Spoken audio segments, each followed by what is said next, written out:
최근 들어서 말씀을 나누면서 예배를 드리면서 하나님 참 감사합니다. 참 좋다.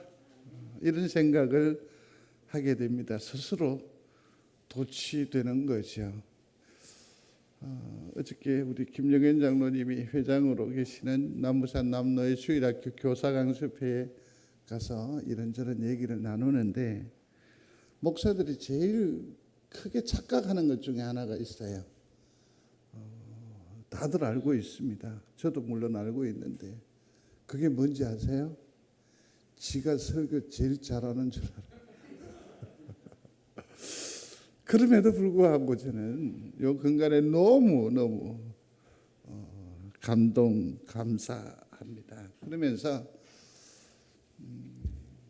무심결에 생각했던 그런 어떤 고백들이 예배 중에 드러나지를 않던가요? 지난 시간에는 무엇을 살펴보았습니까?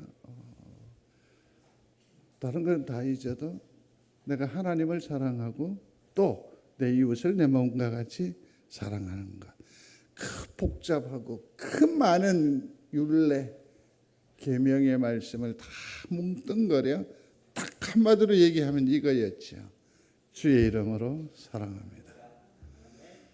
자, 한 번 더 해보십시다. 주의 이름으로 사랑합니다. 주의 이름으로 사랑합니다. 주의 이름으로 사랑합니다. 성경적 가르침, 교회의 깃발. 예수님께서 그토록 모진 세월을 우리를 위해서 감당하시면서도 우리에게 마지막으로 남긴 유언적인 메시지가 바로 주의 이름으로 사랑합니다. 이거였습니다. 하나님을 사랑하는 일에 승리하는 성도가 되시기를 바랍니다. 요즘 세상이 얼마나 힘들고 어려운가요? 그들을 주의 이름으로 사랑함으로 구원해내는 은총이 있게 되기를 또한 축복합니다. 그런데 제가 하나 더 생각하는 용어가 있었죠. 딱. 그 다음 뭐죠? 지금 돌아보십시오. 이처럼 흥감한데, 이처럼 감사한데, 이처럼 기쁜데, 이처럼 착각할 정도로 풍요로움이 우리 가운데 영적인 부요가 있는데 딱딱 요게 이제 아쉬워요. 자꾸 소리가 딱딱딱딱딱 나지. 딱 한 사람만. 오늘은 여기까지 하겠습니다. 2024년도에는 딱 한 사람 때문에 매우 괴로울 줄로 아시기를 바랍니다. 주의 이름으로 사랑합니다. 한 번 더 위로하시고 격려하시기 바랍니다.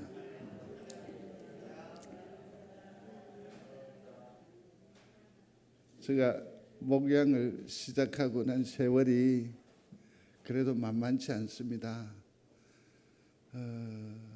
뜻을 품기 시작한 세월까지 합치면 40년이 훨씬 넘는 세월 동안 오직 주의 일에 집중을 했고 또 목양이 목사가 비전이 되어서 여기까지 버티며 살아왔는데 이런 제목의 설교는 좀 처음 들어봤습니다. 하나님의 바보. 저는 이 제목을 설정하면서 굉장히 두려운 마음이 없잖아 있긴 있었습니다. 그래도 한번 하나님의 바보가 되라. 오늘 이 얘기는 출애굽기 25장부터 40장에 있는 내용을 압축한 겁니다. 다시 말해서 지금 우리가 출애굽기서를 오늘 12번째 묵상하는 거거든요. 12번째 묵상하는 중에 그것을 축약했습니다. 오늘은 성막에 대한 얘기를 하게 될 겁니다. 하나님의 성막이죠. 여기에는 여러 가지 이름들이 있습니다. 하나님께서 이 성막 안에 거하신다라는 그러한 장소, 거하시는 장소가 바로 성막이 되지요. 나중에는 이 성막이 발전해서 무엇으로 가지요? 솔로몬 때 오면 성전으로 발전을 하게 되고 그러다가 나라가 포로로 끌려가면서 주권을 잃어버리잖아요. 그러니까 끌려다니면서 이 성전이 철저하게 파괴가 돼버립니다. 그러니까 성막에서 성전으로 갔다가 나중에는 어디로 갑니까? 회당. 소리합니다. 회당. 예수님 사도 바울이 사역을 하실 때에 꼭 말씀을 전하는 곳이 어디였습니까? 회당이었습니다. 회당. 그런데 회당에서도 신학적인 문제가 발생을 하게 됩니다. 거기에서 모여서 예배와 거기에서 말씀 나누는 역사가 공이 이루어졌는데 여기 안에서 뭐가 생각이 달라지기 시작하는 겁니다. 예수 그리스도를 구주로 인정하느냐 인정하지 않느냐 하는 그런 큰 신앙적인 갈등이 일어나게 됩니다. 그래서 하나님께서 주 예수 그리스도를 통해서 성령을 우리에게 보내어 주심으로 새로운 성막, 성전, 회당의 기능을 새로 창립하셨습니다. 그게 뭘까요? 교회였습니다. 두민행제가 맞췄으니까 박수로 좋아해줘야 됩니다. 자, 그러면 여기서 생각하셔야 합니다. 송정제일교회의 근원이 되는 것이 회당의 역사도 있었고 성전의 역사도 있었는데 그 원형은 뭐다? 성막이다. 거기에 우리가 착안을 해서 오늘 말씀을 주목해 보려고 합니다. 여기는 회막이라고도 합니다. 여기서 회자는 모일회를 쓰거든요. 성경이 이 나라 들어왔을 때에 번역을 할 그 즈음에는 전부 그 한문학의 시대였습니다. 그래서 모든 번역이 거의 다 한자화되어서 나왔기 때문에 모일회, 거기에서 뭡니까? 하나님과 뭐 한다? 만나는 곳이다 라는 의미로 회막. 그 다음에 이 장막이라고도 합니다. 장막, 이 성막을 만드는 그 뭡니까? 재료가 뭡니까? 천이잖아요. 그래서 거기에 착안을 해서 뭐라고 한다? 장막, 텐트다. 그런 얘기죠. 그 다음에 또 하나는 뭐냐면 성막이라는 거죠. 그냥 텐트로 이렇게 만든 그런 공간들이 많이 있을 수 있잖아요. 그런데 그 중에서도 하나님께서 특별히 구별한 곳이다 해서 거룩할 성자를 써서 거룩한 막, 성막이라고도 합니다. 회막, 장막, 성막이라고 하죠. 근데 여기에서 일어나는 일들이 뭐냐면 두 가지로 생각할 수 있습니다. 하나는 위 회막에 누가 계시죠? 하나님이 계시는 거죠. 그 다음에 여기 계시는 하나님께서 하시는 일들을 어디를 통해서 일하신다? 성막을 통해서 일하시는 거죠. 그러니까 여기에서 하나님이 하시는 일들을 증거하는 곳이다라고 해서 이 성막을 뭐라고도 한다? 증거막이라고도 합니다. 네 가지죠? 한번 기억을 되살려 주십시오. 회막, 장막, 성막, 증거막. 별명이 많습니다만 결국은 뭘 말하는 거죠? 성막을 말하는 겁니다. 오늘 여기를 한번 주목해 보려고 합니다. 먼저 이 구조를 한번 보겠습니다. 우선 그림을 이렇게 보여봤습니다만 이걸 좀 더 세분화하면 저기 입구가 보입니까? 성막 구조, 저기 사자 같은 방향 표시인데 저기 입구가 있습니다. 거기 보니까 번제단이 보이죠? 예, 번제단이 보이는 저기를 그냥 뜰이라고 하면 됩니다. 뜰, 정원, 뜰. 그 다음에 또 안에 보니까 저기 박스가 하나 길다란 게 있습니다. 그 전체를 성소. 근데 여기 끝에 보니까 천막 같은 게 커튼으로 가려져 있는데 맨 안쪽은 뭐라고요? 지성소라고 합니다. 저기가 지성소입니다. 그러면 다음에는 얘기 안 해줄 겁니다. 오늘만 얘기해 줄 거니까 잘 들어놓으십시오. 그러니까 이 성막 안으로 톡 들어서면 제일 먼저 만나는 게 뭐냐면 제단을 만나게 됩니다. 이 제단은 뭘 하느냐면, 자, 우리가 하나님을 만나러 나아갈 때에 반드시 필요한 것이 있었습니다. 그게 뭐죠?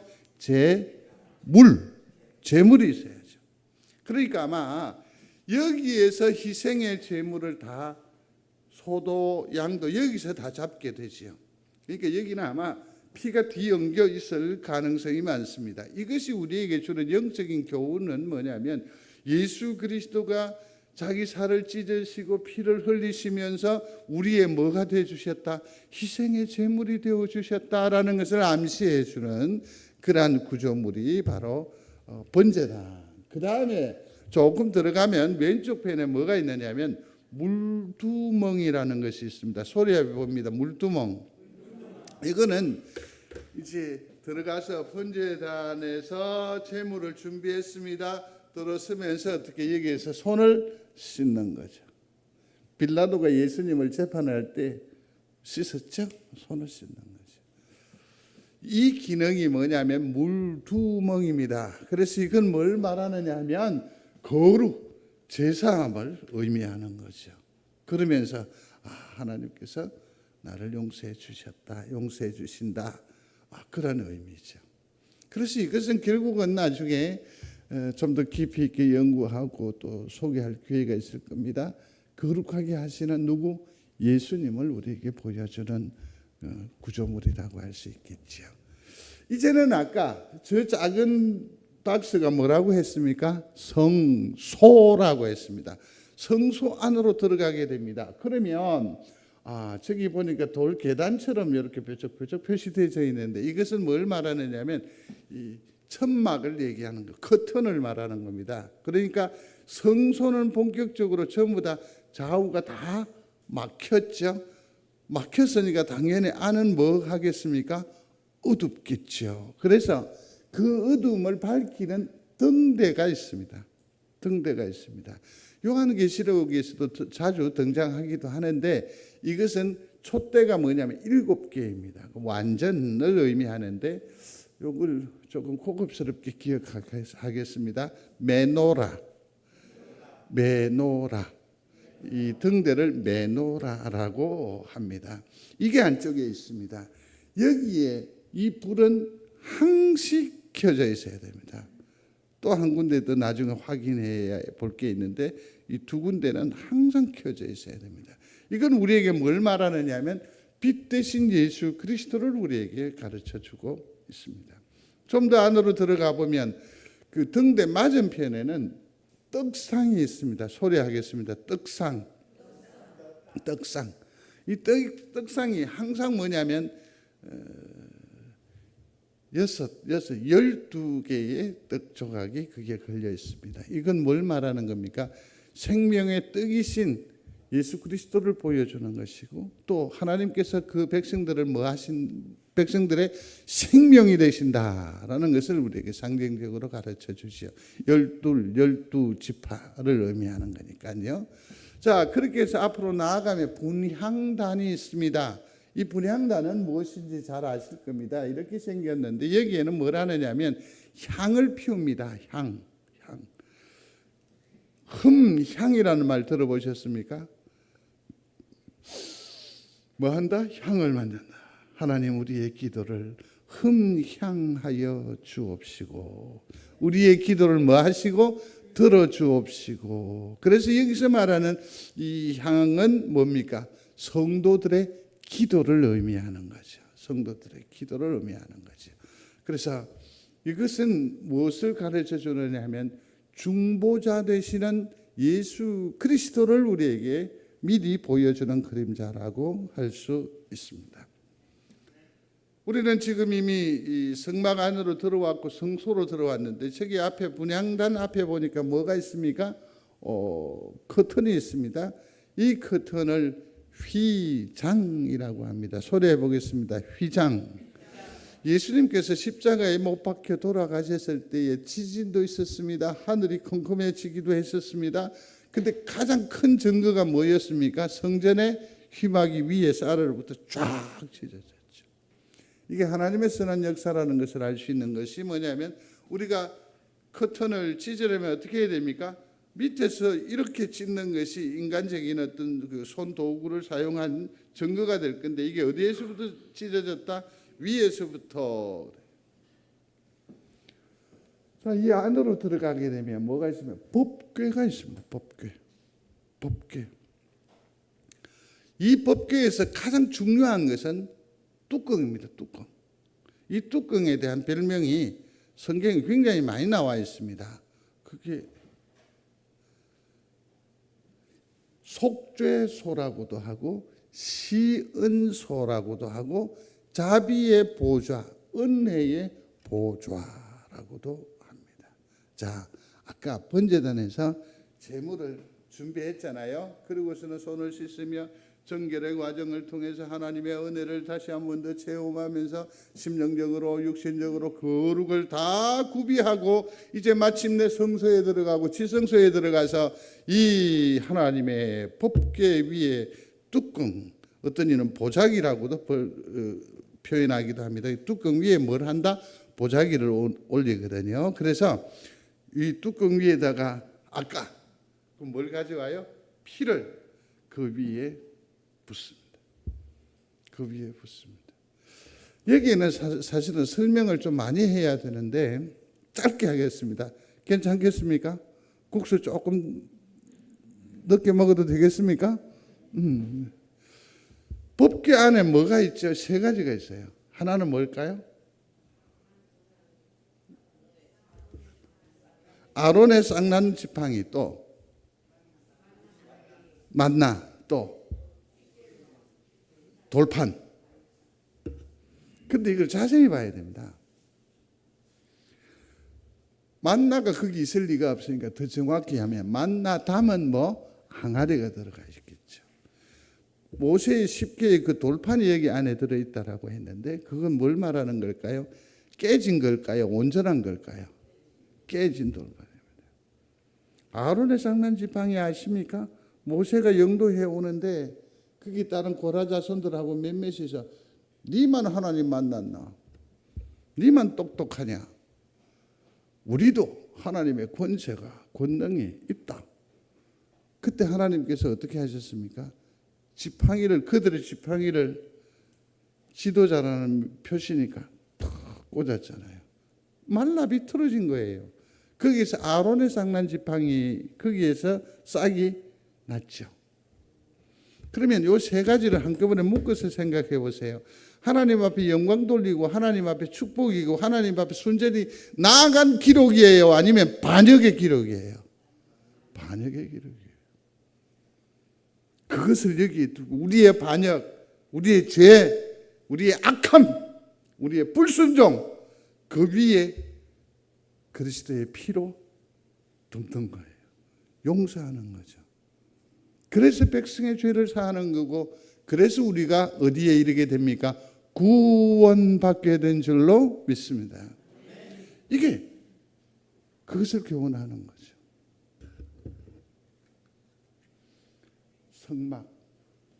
성막.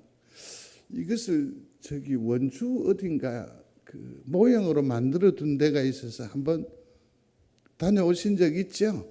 한번 다녀오신 적 있죠? 황 목사님 잘 만난 줄 아십시오. 예? 누가 쉽게 가볼 수 있었습니까? 한 번 더 가볼까요? 너무 멀어요.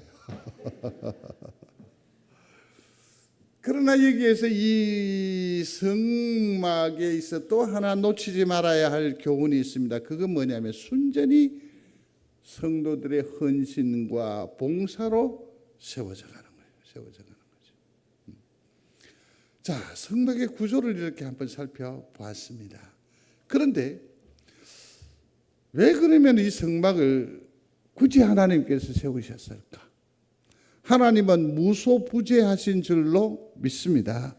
어디에도 존재하여 계시거든요. 싱크대에서 만나신 하나님을 간증하는 것을 저는 들었습니다. 핸들 가운데 역사하신 하나님을 만난 적 만난 간증을 저는 들었습니다. 모퉁이 도는데 엄청난 큰 위기 가운데에서 하나님의 임재를 체험했다라는 소리를 들어본 적이 있습니다. 하나님은 무소부재하신 줄로 믿습니다. 그런데 왜 굳이 성막이 필요하냐라는 것 아니겠습니까? 여기에는 목적이 있습니다. 한 4가지 정도가, 3가지 정도가 되는데 그 중에 하나는 3가지 중, 그 다음에 또 하나는 거기에서 의미를 우리가 찾아야 되는데 하나는 거하시는 곳입니다. 하나님은 초월에 계시는 하나님이심을 믿습니다. 그럼에도 불구하고 하나님은 어느 특정한 장소 안에서 자신을 드러내시기도 하고 찾아오셔서 우리와 만나시기도 원하시지요. 예컨대 이런 것입니다. 낭망했습니다. 마음이 무너져 내렸습니다. 그래서 예수 그리스도의 십자가를 등 뒤로 하고 엠마오 내리막길로 쭉쭉쭉쭉쭉 내려가는 그 상심한 제자들을 주님께서 어떻게 해요? 찾아가셔서 그들의 길동무가 되셔서 그들과 얘기하시잖아요. 식탁을 나누는 그 중에 그들이 깨닫게 되죠. 와우, 주님이셨어. 주님이셨어. 주님이셨어. 이처럼 주님은 무소부재하시나 어느 특정한 공간에서 그 어떤 누구와 만나시기를 원하십니다. 나와 만나시기를 원하시기 위해서 하나님께서 친히 어디로 오신다? 내 공간으로 오신다고 믿으시면 아멘. 하나님을 이렇게 생생하게 믿는 성도가 되시기를 바랍니다. 한 꼬마가 교회를 가고 있는데 동네 그 아주머니가 이제 묻습니다. 꼬마야 어디 가냐? 교회 가요. 왜? 하나님 만나러요. 하나님 거기 계시나? 묻겠습니다. 여기 하나님이 계십니까? 내가 이 얘기를 좀 나중에 그냥 불현듯 해야 되는데 여기 하나님 계심 믿습니까? 그러니까 그 교회의 초라함과 또 그 연약함을 아는 동네 아주머니가 거기 하나님이 계시겠냐 뭐 이런. 근데 그 꼬마가 이렇게 얘기를 합니다. 같이 한번 읽어보겠습니다. 하나님은 너무너무 크셔서 우주도 담을 수 없어요. 하지만 하나님은 너무너무 작으셔서 내 안에도 계세요. 아멘. 하나님은 나와 함께 하십니다. 여기에서도 함께 하십니다. 그래서 나와의 내 속에 거하시기 위해서 지금 우리에게 무엇을? 성막을 지어라 하셨습니다. 이게 첫 번째 목적입니다. 두 번째는 무엇이냐면 만나는 것입니다. 만나는 거죠. 왜냐하면 우리는 하나님과 만날 수 있습니까? 없습니까? 없습니다. 우리는 불순종이고 저주의 자녀이고 죄인이기 때문에 하나님을 만날 수가 없습니다. 지난날 시내산에서 하나님께서 모세를 만나실 때 일들을 기억하시나요? 백성들을 아예 밑에서부터 뭐 하던가요? 구별했습니다. 그리고서는 모세는 하나님 존전 시내산 꼭대기로 올라가서 무려 40일이나 거했습니다. 자기 속에 있는 허물들, 자기 속에 있는 부정한 생각들을 다 내려놓고 난 뒤에 완전 백지 상태에서 하나님을 만나볼 수밖에 없습니다. 왜냐하면 그는 죄인이기 때문에요. 근데 우리가 하나님을 만날 수 있냐고요? 무리한 얘기입니다. 그러나 하나님께서는 어떻게 하십니까? 40일 동안 시내산에 머물러 있는 모세를 만나 주셨어요. 이건 굉장한 메시지입니다. 하나님께서 모세를 만나셨다면 나도 만날 수 있다? 가능성이 열려지는 거죠. 모세의 위대함을 내려두고 모세도 뭡니까? 하나님 앞에 죄인이요, 하나님 앞에 사람, 피조물일 밖에요. 근데 모세를 만나 주셨다라는 것은 나도 만나 주실 수 있다라는 메시지를 던져주는 거죠. 그런데 더욱 놀라운 것은 뭐냐면 하나님께서 성막을 지어라고. 왜? 거기서 내가 너를 보겠다. 이게 얼마나 귀한 말씀입니까? 그렇습니다. 성소는 꼭 필요합니다. 왜냐하면 우리는 하나님의 율법이 완전하기 때문에 완전한데 우리는 그 삶이 율법에 완전합니까? 못합니까? 못해요. 그러니까 하나님 앞에 갈 수가 없어요. 그래서 하나님께서 이 중간 지점에 성막을 두셔서 우리로 하여금 만나 주시는 것입니다. 아까 성막, 성전, 회당, 그 다음에 뭐라고요? 교회라고 했다면 송정 제일교회를 무시하지 마십시오. 그 어느 누구든지 이곳에서 하나님을 만날 수 있음을 믿습니다. 여기에서 만나요. 여기에서 만나요. 여기 앞에 건물이 걷어내지니까 정말 속 시원하고 좋더라고요. 제가 차를 이렇게 딱 꺾어 들어오니까 교회가 훤히 보이더라고요. 훤히. 저기 이제 생각했습니다. 카페가 들어올지 또 원룸이 들어올지 뭐. 근데 카페가 어떤 원룸이 들어오든 그 술집은 안 왔으면 좋겠습니다. 근데 거기에서는 하나님을 만날 수 없어요. 어디서 만날 수 있어요? 여기서. 믿으시면 아멘. 여기서 하나님을 만날 수 있거든요. 만남을 위해서 무엇을 세우셨다? 성막을 세우셨다라는 얘기입니다. 또 하나는 임재입니다. 하나님이 우리 가운데에 그냥 한번 쫙 오셔서 만나고 그 다음에 샥 가시잖아. 그럼 너무너무 서운하지 않을까요? 그렇지 않습니까? 그러나 하나님은 여기에서 뭘 하신다? 쭉 거하여 계신다라는 얘기입니다. 임재하시는 것을 위해서 여기 민수기 2장 17절에 보면요, 이스라엘이 행진을 하는데 12지파가 그 대열이 정해져 있거든요. 쭉 가는데 거기에 항상 뭐가 앞서냐면 법궤가 앞서가요.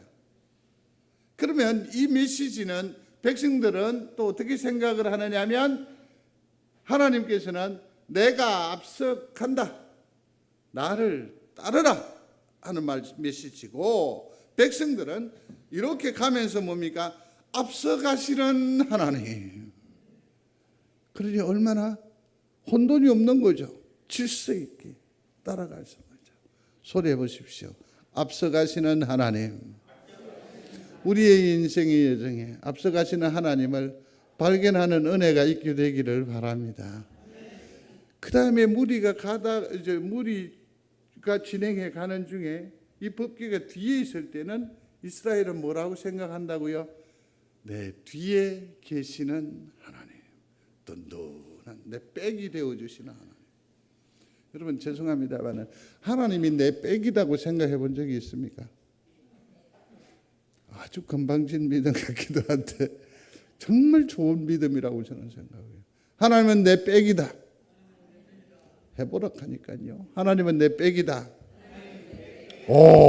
그러면 누가 감히 우리를 고소하며 우리를 대적할 수 있겠어요? 이스라엘은 이 법궤, 하나님의 임재라는 이 사실을 항상 10년 가운데 딱 경지하고 삶을 사는 거죠. 경지하고 사는 거죠. 개인적인 생각으로는 상당히 아쉬움이 좀 있습니다. 그게 뭐냐면 이스라엘이 팔레스타인에서 보면 뭐 조금 이래 하면 좀 큰 가슴으로 좀 품어주고 보듬어주고 이랬으면 좋겠는데 팔레스타인에 가보면 진짜로 못 살거든요. 그들은 경제 활동을 할 수가 없고 무역도 할 수 없고, 그러니까 거기다가 뭘 합니까? 벽을 쌓고 그냥 삶에 지쳐서 애환에 있어서 한이 맺혀서 이렇게 한번 악쓰면 이스라엘은 어떻게 합니까? 그냥 탱크로 미사일로 막 때려버리잖아요. 그거 보면서 좀 많이 좀 아쉬움이 없잖아 있긴 있습니다. 근데 다른 한편으로 곰곰이 생각해 보면 이스라엘은 특별히 이 생각이 강한 것 같아. 하나님은 내 백이다. 그러니까 아주 그냥 명확하게 표현하는 것 같아요. 진영이 가다가 머뭅니다. 그러면 어떻게 합니까? 자연스럽게 하나님의 법궤는 어디로 와요? 가운데에 딱 위치하죠. 그때 이스라엘은 이 메시지를 떠올리는 겁니다. 우리 가운데 계시는 하나님. 우리 가운데 계시는 이처럼 하나님께서 법궤, 여기에는 뭘 의미한다? 하나님의 임재, 여기에 늘 계신다. 이것을 우리에게 보여주시기 위해서 무엇을 지어라? 성막을 지어라고 했어요. 자, 그러면 마태복음에 있는 말씀입니다. 같이 합니다. 두세 사람이 내 이름으로 모인 곳에는 나도 그들 중에 있느니라. 아멘. 여기에서 우리에게 주는 교훈은 뭐냐면, 지금 성막에 거하셨던 그 하나님께서 우리에게도 거하심을 믿습니까? 이 말씀이 그 근거가 됩니다. 그 하나님이 임재에 계신다고요. 자, 잘 들으셔야 됩니다. 그 하나님이 어디에 계신다고요? 임재에 계신다고 얘기해요. 이것을 꼭 기억하셔야 돼요. 뒤에 무슨 말이 있을 테니까요. 그다음에 그러면 이것이 무엇을 우리에게 의미하는지를 생각을 해보겠습니다. 여기에는 특별한 뜻이, 메시지가 있습니다. 지금까지 율법과 율례, 십계명 할 것 없이 성막의 구조에 이르기까지 우리는 모든 얘기들을 들었는데, 여기에서 핵심 주제가 있었어요. 그게 뭐였습니까? 그 벽돌 크기였습니까? 아니면 그 기구의 어떤 기능이었습니까? 무엇이었습니까? 주제가 무엇이었습니까? 왜 목사는 물두멍에서도 이 주제를 짚고 넘어갔고, 제단에서도 찾았고, 언약궤에 뿌려지는 피도 연결을 했었어요. 그게 주제예요. 그게 뭐죠? 예수 그리스도예요. 소리하십시오. 예수 그리스도. 예수 그리스도를 계속해서 보여주는 거예요. 누가요?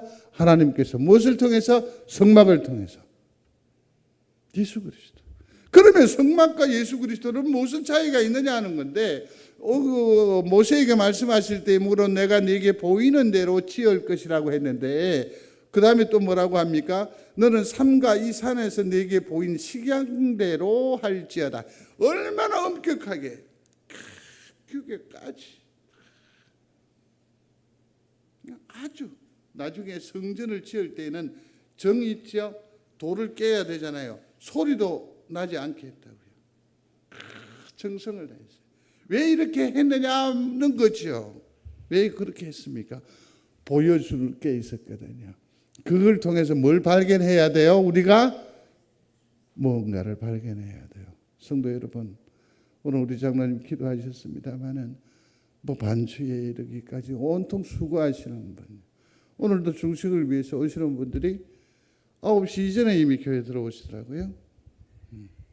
그리고 얼마나 거기에 집중하는지. 오늘은 국수인데 라면 먹는 사람이 없어야 될 게 있대. 이것까지 걱정이에요. 이것까지 걱정이에요. 얼마나 집중하는지 알겠죠. 얼마나 수고로운지 모르겠어요.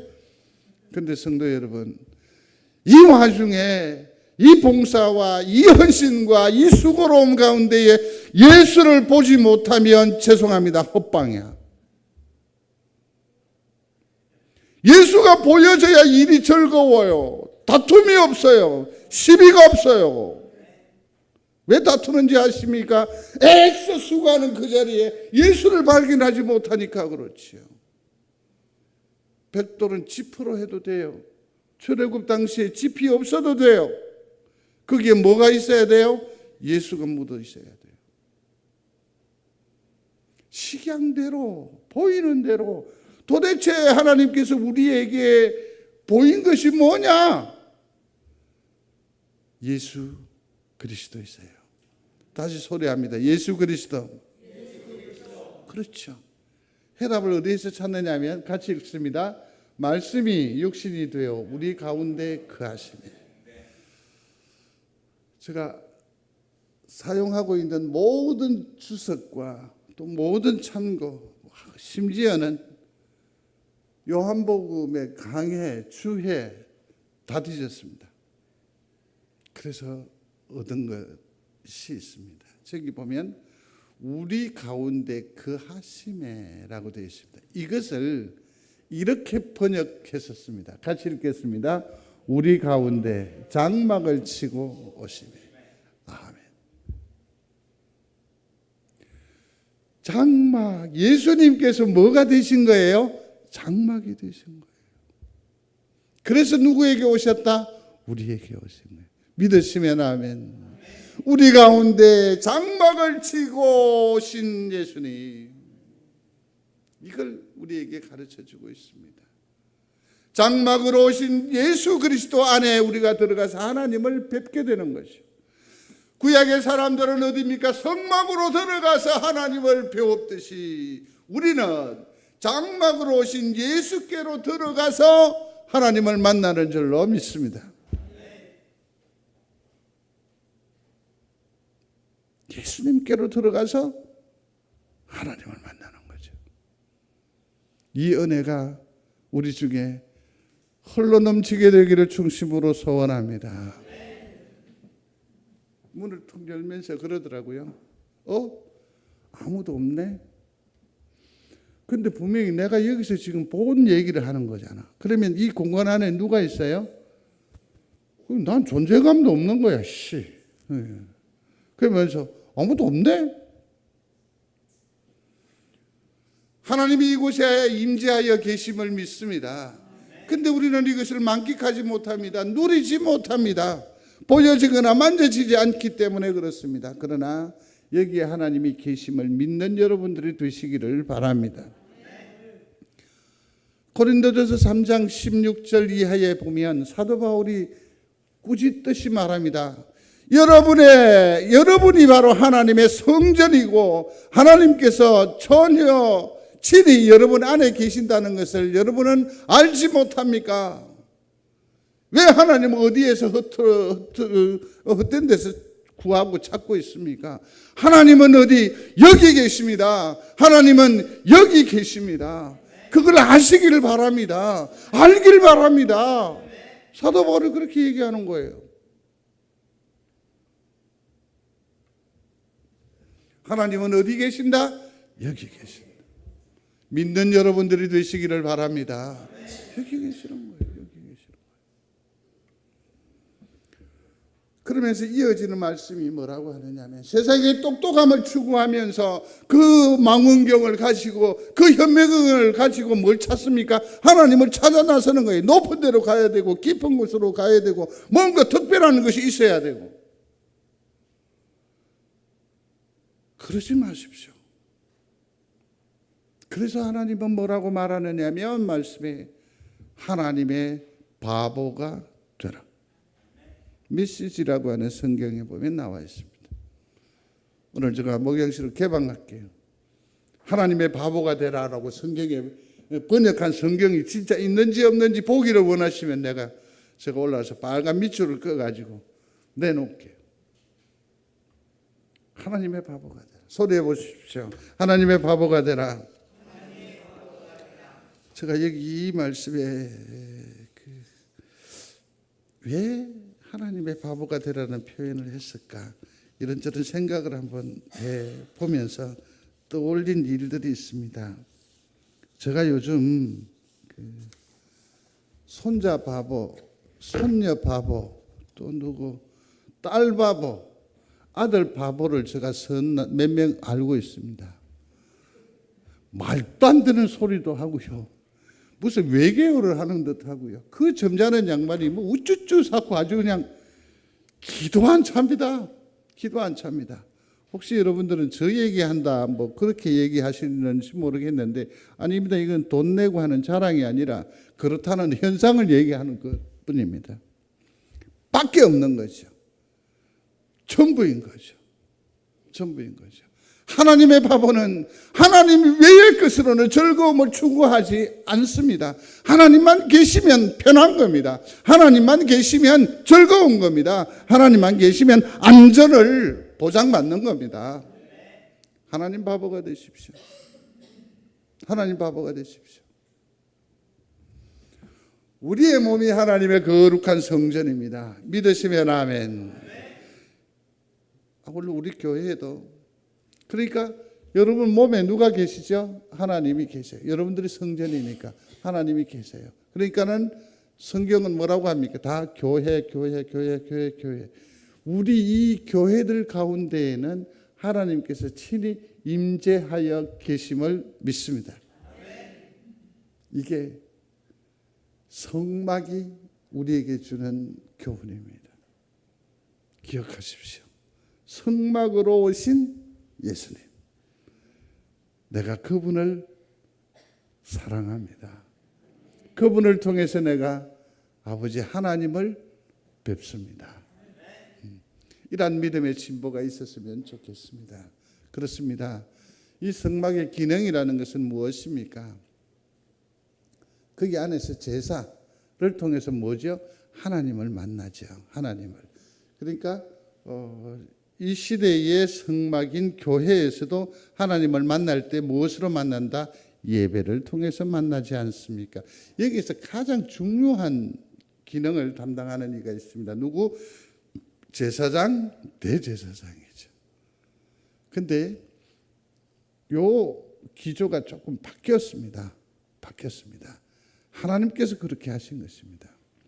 저기 보면 전에는 제사장 그 중에서도 제비를 뽑아서 대제사장이 한 사람이 1년에 한 차례 들어가셔서 하나님과 중재를 했었는데 이제는 매번 제물을 준비할 필요가 있다 없다? 없어요. 이제는 단번에 하나님과 화해하는 길을 하나님께서 여셨습니다.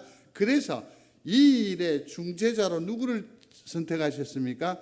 독생자 예수 그리스도가 대제사장으로 하나님 앞에 나아가는 거죠. 그런데 다른 대제사장하고 구별을 하기 위해서 히브리서에서는 뭐라고 예수님을 이렇게 표현했습니다. 큰 대제사장. 소리하겠습니다. 큰 대제사장. 그 일반적인 대사장하고 구별하기 위해서 큰 대사장이라고 했습니다. 근데 하나님께서 우리에게 더 큰 은혜를 주셨다라는 것 아니겠습니까? 베드로전서 2장 9절에 보면 우리를 보고 하나님께서 선언을 하셨습니다. 너는 내가 택한 뭐다? 제사장이라고 했어요. 누가 제사장이다? 내가 제사장. 누가 제사장이다? 이 말에 두려워할 거 없습니다. 두려워할 거 없습니다. 이 말은 무엇입니까? 내가 내 죄가를 가지고 직접 누구에게 나아간다? 하나님께 나아간다. 전에는 제물을 준비했었습니다. 그러나 이제는 그럴 거 없습니다. 예수 그리스도로 말미암아 하나님께서 나를 제사장, 만인 제사장 삼아 주셨으니까 이것을 가지고 어떻게 해요? 하나님 앞에 직접 담대하게 나아갈 수 있게 하신 것입니다. 그러니 성도 여러분, 문제를 가지고 하나님 앞에 직접 나아가 은혜를 보는 영광이 있게 되기를 충심으로 소원합니다. 그렇습니다. 나도 이제 하나님을 직접 아뢰할 수 있습니다. 맨 밑에 있는 글을 한번 같이 보겠습니다. 성막으로 들어가 하나님을 만나다. 성막으로 오신 예수에게로 들어가 하나님을 만나다. 내가 무엇이기 때문에? 제사장의 직분을 내게 주셨기 때문에 가능한 겁니다. 말씀을 맺겠습니다. 매번 설교자는 고민을 많이 합니다. 저도 성도들에게 칭찬과 명성을 얻기를 원합니다. 그렇게 원하는 방법이 뭐냐면 설교를 짧게 하는 거예요. 근데 아는데 이게 잘 안 돼요. 잘 안 돼요. 성전, 거기는 예수님이 계시는 곳입니다. 송정제일교회에 주님이 계심을 믿습니다. 내 마음이 성전이라고 했으니까 내 심령 가운데 주님이 좌정하여 계심을 믿습니까? 믿습니다. 하나님이 내 안에 계신다. 예수님이 내 안에 계신다. 그러므로 보무도 당당하게 역사하시며 사는 우리 성도들이 되시기를 바랍니다. 두려워하지 말라. 내가 너와 함께함이라. 놀라지 말라. 나는 내 하나님이 됨이라. 내가 너를 굳세게 하리라. 참으로 너를 도와주리라. 참으로 나의 의로운 오른손으로 너를 붙들리라. 아멘. 어디에서 붙들어 주신다고요? 내 속에서 나를. 내 속에서. 내 속에서. 한 구절 더 보겠습니다. 같이 봅니다. 두려워 말라. 시온아, 내 손을 늘어뜨리지 말라. 너의 하나님 여호와가 너의 가운데 계시니 그는 구원을 베푸실 전능자시라. 아멘. 이 소리가 10년 가운데에서 내게로 들려지는 은혜가 있었으면 좋겠습니다. 보무도당당하게 역사하며 사는 성도가 되시기를 바랍니다. 그래서 이번 한 주간 마칠 때에 하나님 여기 계셨거늘 내가 알지 못했습니다. 아름다운 고백이 있는 이 한 주간이 되기를 충심으로 소원합니다. 기도하겠습니다. 하나님, 내 심령에 좌정하여 주시어서 내 마음을 성전 삼아 주시니 감사합니다. 성전으로 오신 예수 그리스도를 다시 한 번 더 붙잡는 믿음의 사람 되게 하여 주옵소서. 오늘도 우리 중에 임재하여 우리로 활력이 되어 주시는 예수님의 이름으로 기도드리옵나이다. 아멘.